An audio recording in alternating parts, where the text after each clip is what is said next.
باب 155 رياض الصالحين الصلاة درس الصلاة كجور على الميت إدو ميت أو وتشجيعه إدو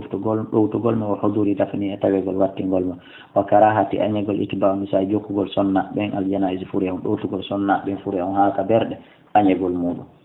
وقد سبق قم إيفي إينو كي فضل التشجيع برال كون كي إدو تقول فوريه في اللي تتوون سيادة أنا بهريرة يتنا بهريرة رضي الله عنه قال رسول الله صلى الله عليه وسلم من شهد الجنازة كلا توتا فوريه حتى يصلى عليها فوريه أنجولا kalau hay mo mar qirat goto baraji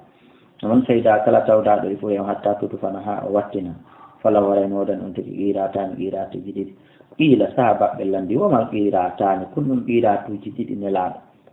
wala nela ma fi mithlul jabalaini al azimain do hina fata e pelle didi mawnude didi wono enen lagina do e inno fata wa fello ka kuli mala didi ma fello mon nimba laabi ɗiɗi ma fello mon lura laabi ɗiɗi muttafaqun alayhi en ala eɓɓoyde ha e fello uhudi to ɓayna foyingo wa anhu yettama e makko anna rasulullah sallallahu alaihi wasallam qala maki man ittaba kala ɗowtuɗo janazata muslimin fure julɗo imanan hara ko waɗi ko iman nafi ɓa feere ala ɓa o wata wappitade o mara ko remplaçant mo arana ɗum o warri waxti saban e yondinagol baraji ɗin ka Allah وكان لاتي معه ولد فريم حتى يصلى عليها ها أجولا ويفرخ غينا من دفنها واتنقل منقل فيو فإنه رأيه يرجو هروك داي من الأجر المطلين جرد بإيراتان يجيرات جديد كل إيرات كلا إيرات بوت مثل أهود نفتي في الأهود ومن صلى عليها كلا جول فريم ثم رجع رفتي يرتتي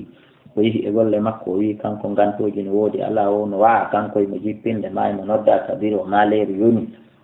بابلانتو دفنكو أدي أسرير no ragazzi non kadiar bi oruto dai be qirat kon non ko qirat goto dei don ona qirata en rawah al-bukhari wa an atiyya radiyallahu anha qalat bima kanu hina min hada min sunna bin an ittiba janazi do to gol fure min hada ma do me da yamira min dunu gol wala mi uzam alaina kono non fi banaka min decision ferme wonde forcé wota min do kono me den hada be mana kono na hadande tongande ha hirsale boy mutafan parce que c'est tawi woni gorko ala do harayre ɓe wattinayi ɓe lootay ɓe ɓorna kasange ɓe juula ɓe wattina wa mana wala mi shaddada tiiɗinaka ha tonga ha hirsa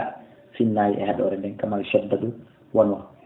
sappinirte fil muharramate e piiji harmuɗi ɗin wallahu a'lam wa a'lamu